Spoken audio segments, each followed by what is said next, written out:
ঘর গো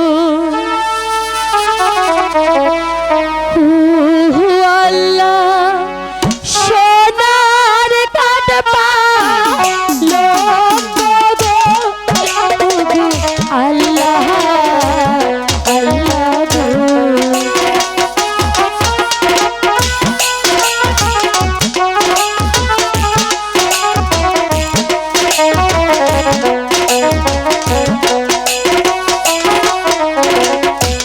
ডান হাতে মোর দুধে বাটি গো আল্লাহ আমস্তে চাঁদ গো আল্লাহ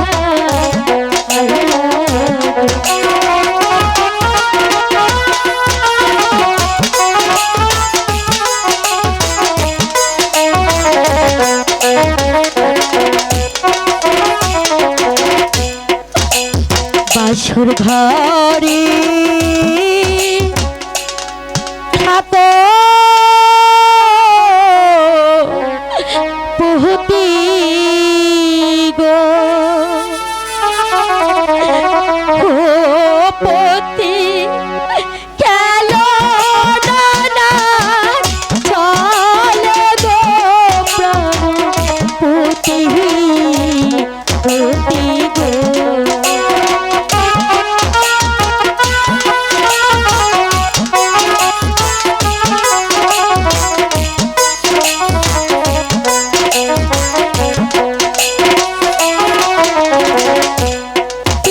পরাবি কইল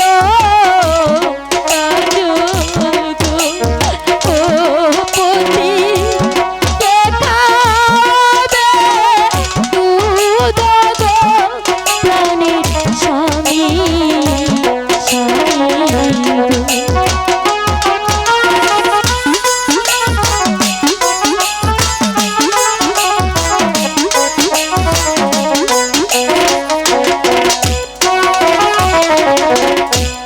বাসর ঘরে সবার হাসি ও আল্লাহ আমি শুধু কাঁদি গো আল্লাহ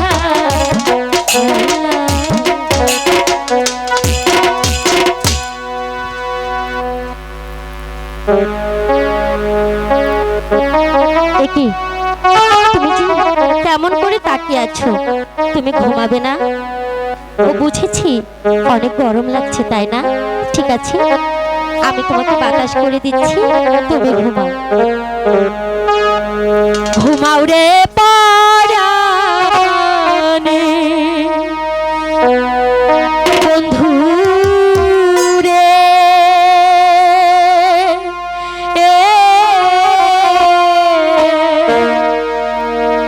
বাতাস দিত মারিব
ভাবে কাল ঘুমে তুই ঘুমিয়ে আছিস।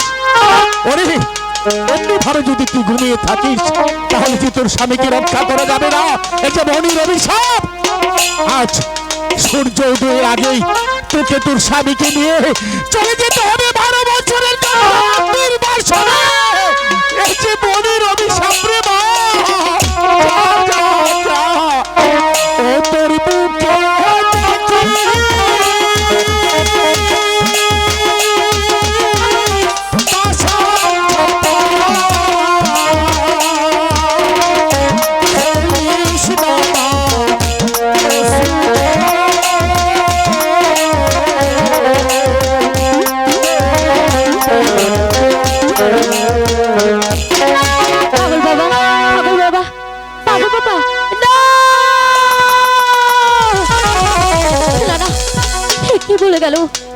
পাগল বাবা কি যেন বলে গেল, হ্যাঁ আমি তো কিছুই বুঝতে পারছি না।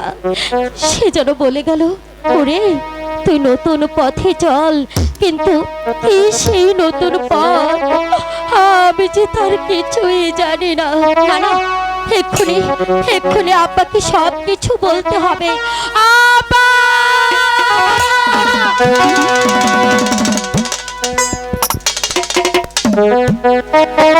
ভোর হয়ে এলো, আজ নিশি প্রভাত হওয়ার পূর্বেই আমার প্রাণাদিক পুত্র শাহজাদা রহিম আর মা রূপবানকে 12 বছরের জন্য নির্বাসনে পাঠাতে হবে। বলে দাও খোদা মেহেরবান, আমি কোন মুখে কোন প্রাণে বলবো? আপনি এখানে, ওইদিকে যে মা রূপবান বাসর ঘরে কেঁদে কেঁদে বুক ভাসাচ্ছে। বেগম, তুমি কি বলছো? আব্বা!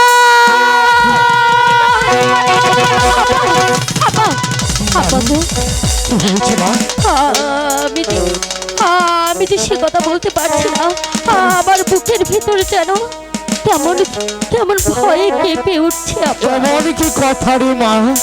আব্বা গো, পাগল বাবা সেই ঘুমের ঘরে আমাকে বলে গেল, ওরে হতভাগিনী তুই নতুন পথে চল। কি সেই নতুন পথ আপা? আমি যে কিছুই জানি না। মারে, আজ নিশীতে নিদ্রা যুগে যে স্বপ্ন তুই দেখেছিস, হ্যাঁ হ্যাঁ আপনি জানেন। সেই স্বপ্ন মিথ্যে নয় রে। আজ নিশি ভোর হওয়ার পূর্বেই তোর স্বামীকে নিয়ে তোকে যে 12 বছরের জন্য নির্বাসনে যেতে হবে। হায় খোদা, এইও কি তুমি আমার ভাগ্যে লিখেছিলে? ঠিক আছে, হ্যাঁ আমি আমার স্বামীর জন্য সব কিছু করতে পারি আব্বা। আকাশটা কেমন যেন মধ্যরাত্রি হয়ে গেছে। না না, ভোর হবার পূর্বেই আমার স্বামীকে নিয়ে আমায় ওই নির্বাচনে যেতে হবে। কিন্তু কিভাবে যাব সেই নতুন পথে আব্বা? আমি জানি না মা, আমি জানি না। আমি তো আশীর্বাদ করছি ওই খোদা তাআলা তোর সহায় হবে রে মা। মাগো, এবার আপনার ছেলেকে আমার কাছে দিয়ে, আমার যে সময় নেই, প্রায় রাত ভোর হয়ে এলো। শুনে বেগম, দূরের পাখি গান গাইছে, তা না হলে যে তোমার সন্তানের অমঙ্গল হবে। দাও মাগো, দাও, দাও।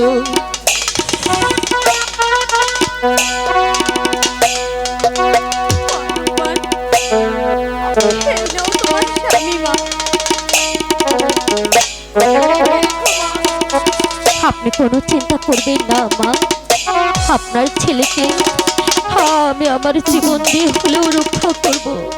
শুধু এই দোয়া করবে আমি যেন আপনার ছেলেকে ভালো রাখতে পারি। কিন্তু একটি আফসোসে যে রয়ে গেল।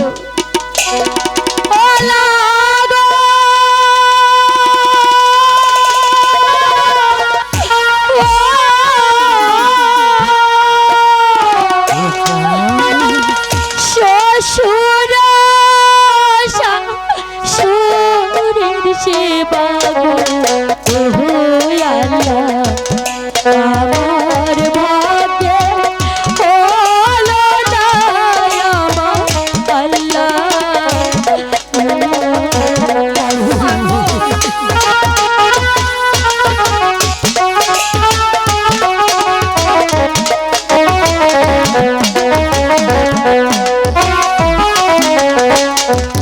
আমার দিনের স্বামী লোহে গো, ও আল্লাহ চলছে নির্বাসন গো আল্লাহ।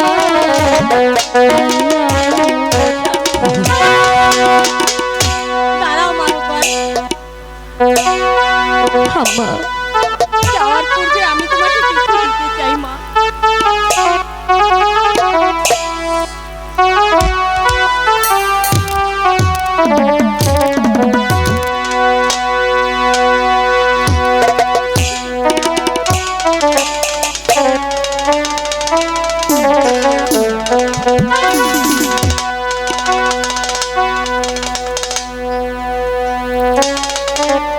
মেহেরবান,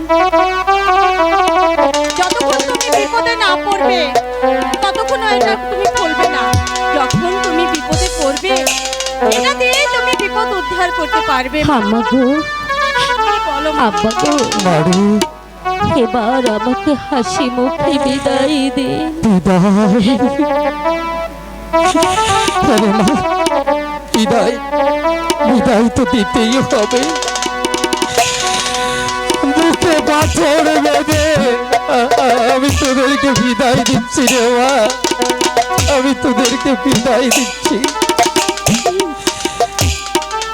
হায় মেহেরবান খোদা, পারলাম না আমরা শ্বশুর বাড়ি সংসার করতে, কিন্তু তুমি আমার সহায় থেকো। আমার ভাগ্যে তুমি যা লিখেছো আমি যেন তা মেনে নিতে পারি খোদা।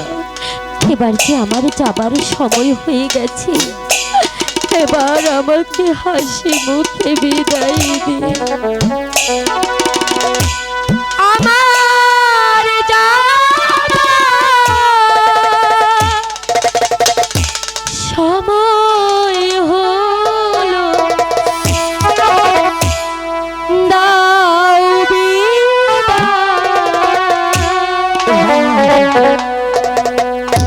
মুছো আখি, দুয়ার খোলো, দাও বিদায়।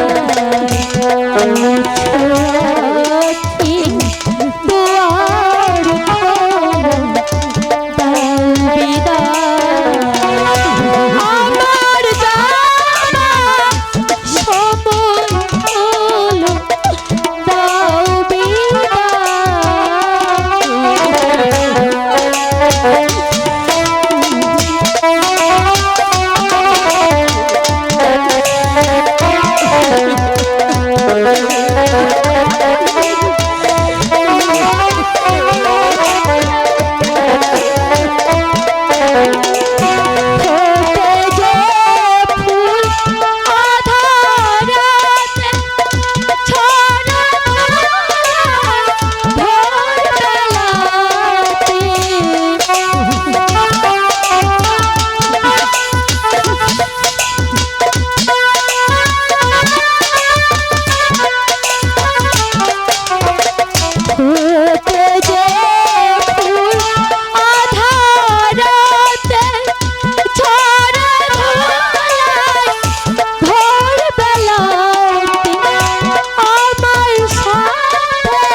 করুণ নয়ন দয়াল বিদায় আমায় যাবার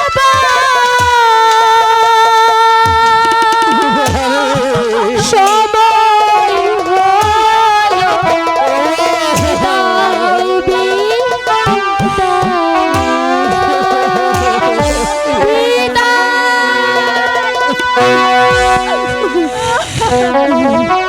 স্বামী, আমি আমার একমাত্র পুত্রকে ছেড়ে কি করে থাকবো স্বামী?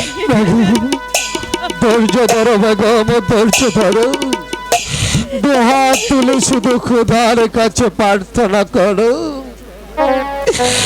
মেহেরবান খোদা জানো আমাদের সন্তান রহিম আর মারুফ বনের সবাই থেকে বেগম। এখন তো আমাদের তাই করা উচিত, ওই খোদার কাছে দুহাত তুলে দোয়া করা উচিত। চলুন স্বামী, চলুন।